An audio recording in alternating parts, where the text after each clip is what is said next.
Hello and welcome back to our channel. Thank you all for taking the time to watch this video.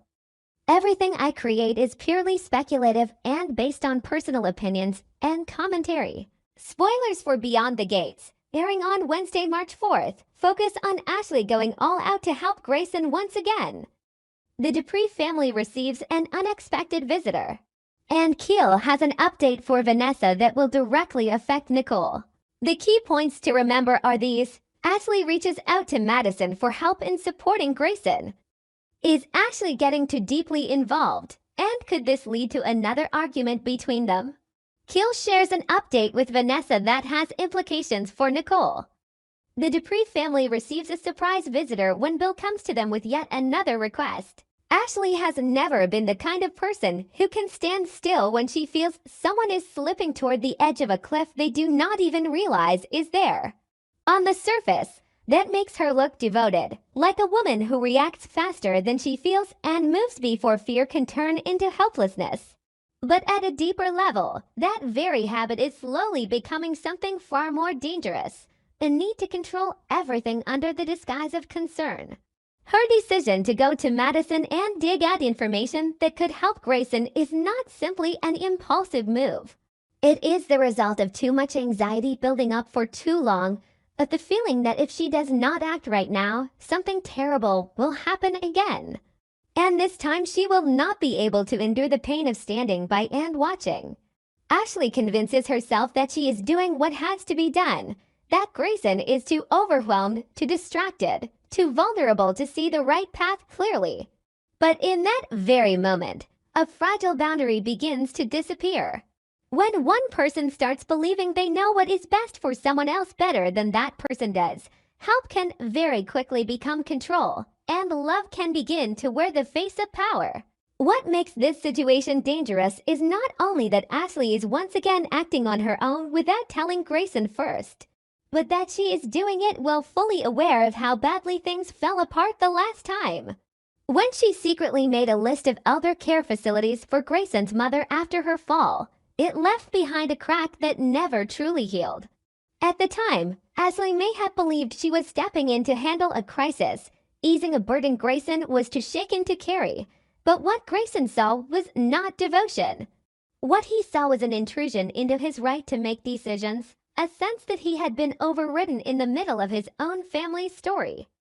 The real wound was never the list of care facilities itself. It was the unspoken message behind it, that Ashley did not believe he was strong enough, clear-minded enough, or capable enough to handle what was his to handle. Now, as she secretly approaches Madison again, history is not just in danger of repeating itself. It may repeat in an even more bitter form, because this time Grayson will not see it as a single mistake. If he discovers that Ashley has once again inserted herself into a sensitive issue without his knowledge, what will rise inside him will no longer be simple anger. It will be the accumulated weight of feeling dismissed, monitored, and trapped beneath a suffocating layer of protection he never asked for. What makes it even more dangerous is that Ashley is not entirely honest with herself about her true motives. She does want to help Grayson, that part is real. But beneath that good intention is another urge that is harder to admit. She needs to feel useful in the increasingly chaotic world surrounding him. She needs to be the one who knows what others do not, the one who sees the threat before it fully appears, the one who saves a situation before it collapses. That need keeps her clinging to action, because action gives her the illusion that she is in control. The problem is that when someone acts not only for another person, but also because of their own anxiety, every decision becomes distorted just a little. Ashley is no longer only asking what would truly be best for Grayson. She is beginning to ask what would make her feel less helpless, less afraid, less shut out. And that is the moment her help becomes sharp-edged. The more she throws herself into fixing everything, the more she unknowingly denies Grayson his right to choose, to make mistakes, and to bear responsibility for his own life. In this context, Madison is not merely a source of information. She becomes a doorway leading Ashley into dangerous territory that Ashley herself may not fully understand. The information Ashley is seeking may at first seem like nothing more than an innocent puzzle piece, a detail that could help Grayson out of a deadlock. A clue that might explain the recent gaps and shadows in his behavior. But in Fairmont Crest, no piece of information ever truly stands alone. Every fact connects to another layer of secrecy, and every answer pulls in even more frightening questions.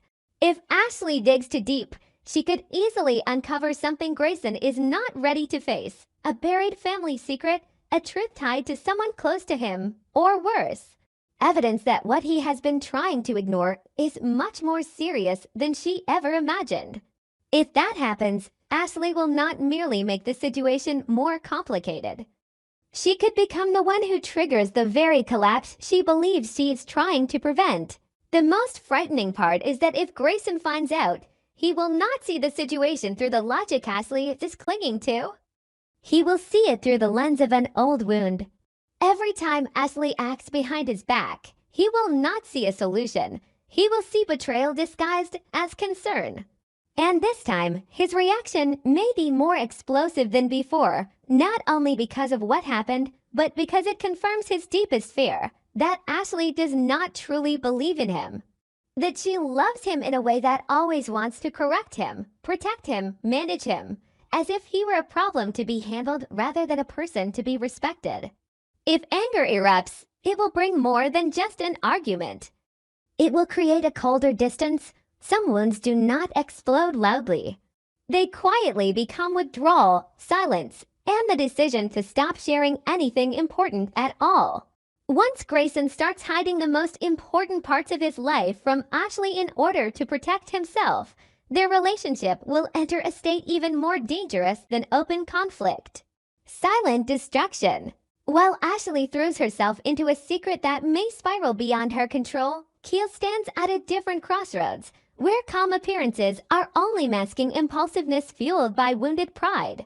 His rivalry with Carlton is no longer just a competition between two men pursuing Nicole.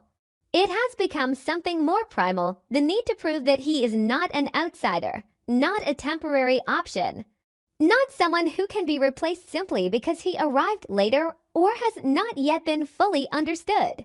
Keel carries the polish of a man who knows how to keep things alight on the surface, but that ease is beginning to crack. After his confrontation with Carlton, his visit to Vanessa does not seem entirely innocent. No matter what he says, no matter whether the update is about housing, about settling down, or about plans to leave, the meeting still carries the taste of an indirect message. Vanessa, because of her unique position, becomes the mirror Keel can use to reflect his seriousness toward Nicole without having to say it to her directly. If he is looking for his own place, that could be a sign of maturity, a sign that he wants to put down roots, stay, and build something more solid in the DMV area. But precisely because of that, it could also be a subtle form of pressure. When a man starts laying a real foundation for his life, the question is immediately pushed toward the woman caught in the middle. Is she ready to become part of that foundation? That means Nicole will not be able to receive this news in only one way. If Keel is choosing to stay, that should, in theory, be good news. It would mean he does not see Fairmont Crest as a temporary stop.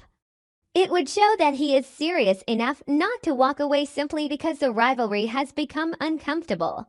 But at the same time, the more signs there are that Keel wants stability, the harder it becomes for Nicole to avoid deciding what she truly wants. On the other hand, if the update Keel gives Vanessa is a sign that he is preparing to leave, the impact on Nicole becomes even more complicated. Sometimes losing one possibility can make the heart panic more than being forced to choose between two possibilities that are still present. Keel may understand that very well. That is why the conversation with Vanessa could be a calculated move born out of bruised pride after his clash with Carlton. Instead of directly forcing Nicole to answer, he sends the information through someone else, allowing it to reach her like a distant sound just enough to make her uneasy. Just enough to make her wonder whether she is about to lose something before she has even decided what it means to her. For Vanessa, being pulled into the middle of this movement means she cannot simply remain a passive receiver of information. She understands better than most that in a community like Fairmont Crest, searching for a house, deciding to stay, or preparing to leave is never just about real estate. It is a declaration of position, of intention, of whether a person is building a nest or packing it up. If Keel truly wants a place of his own, Vanessa will immediately recognize that this signals something bigger. But the more she understands, the more trapped she becomes. Because whatever reaction she gives could unintentionally push Nicole toward one emotional direction or another. That is what makes everything even messier. When information stops being just information and becomes a tool of pressure in an emotional game no one is willing to call by its real name. Elsewhere in Fairmont Crest, Bill continues to be the center of another kind of instability, one where the more he asks for help, the more obvious it becomes that his power is no longer functioning as smoothly as before. A man like Bill, who is used to controlling the situation, used to making other people move according to his will, would not keep reaching out for help if he were truly still in control of the board. Every call, every favor, every hand he extends is a sign of internal disruption. Before, it was Joey, when Bill needed to track down whoever attacked his wife. Now, the fact that he is reaching out again shows that the problem has not been resolved as neatly as he wants others to believe. It is possible that Bill is genuinely trying to protect his family, trying to patch together a circle of safety that has been torn open by increasingly bold threats. But it is also possible that there is a darker layer beneath it, that he is trying to seal something off before it can be exposed. Using his network of connections to clean up the consequences of decisions he can no longer fully control. And the most dangerous thing for Bill is that the more he depends on others, the more traces he leaves behind. Every new ally can become a debt he will have to pay later. A person called in to help today can easily become the person holding his secrets over him tomorrow. That loss of control becomes even more troubling when placed beside the image of the Dupree family preparing to receive an unexpected visitor. While Chelsea turns to Vernon as if reaching for her last anchor. For Chelsea, going to her grandfather is not simply an affectionate gesture. It is the sign of a young woman reeling beneath too many layers of pressure all at once. Her argument with Cop may be only the surface.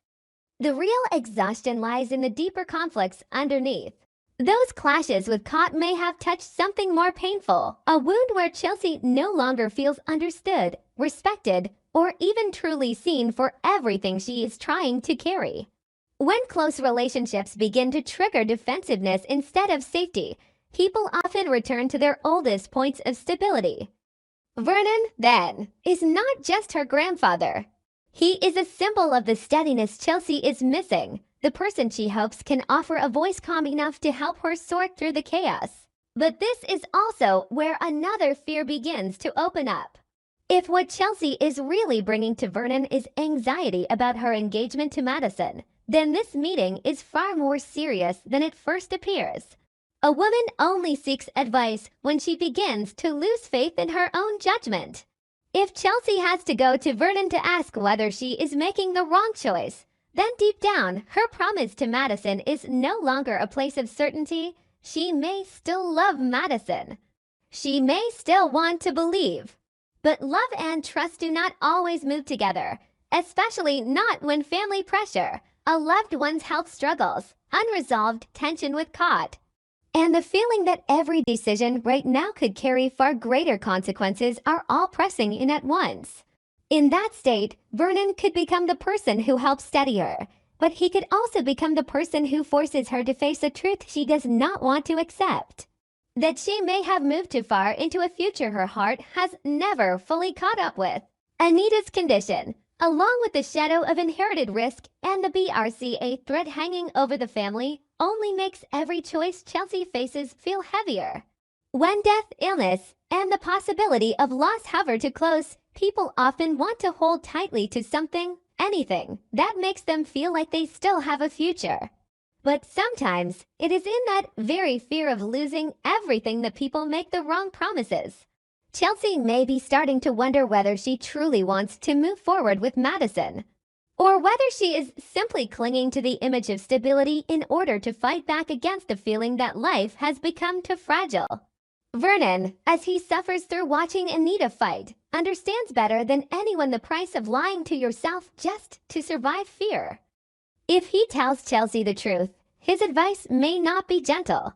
He may force her to recognize that following your heart is not the same as chasing temporary emotion, but following fear almost always leads to decisions that trap people longer than they expect. And that is exactly what makes all of these storylines collide in such a quiet but devastating way. Ashley thinks she is saving a situation, but she may actually be pushing Grayson into an explosion of anger that destroys trust. Keel thinks he is clarifying his place, but he may only be turning Nicole into a hostage of emotional pressure. Bill thinks he is maneuvering to protect his power and keep what belongs to him, but the more help he asks for, the more he reveals deadly weaknesses.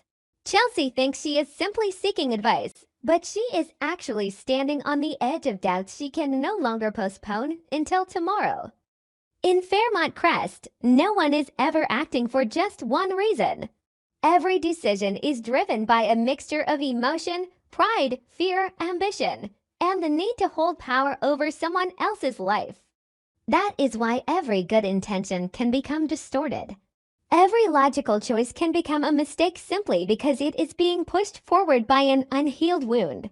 As secrets begin to shift beneath the surface of what once seemed calm, the most frightening question is no longer who is right and who is wrong.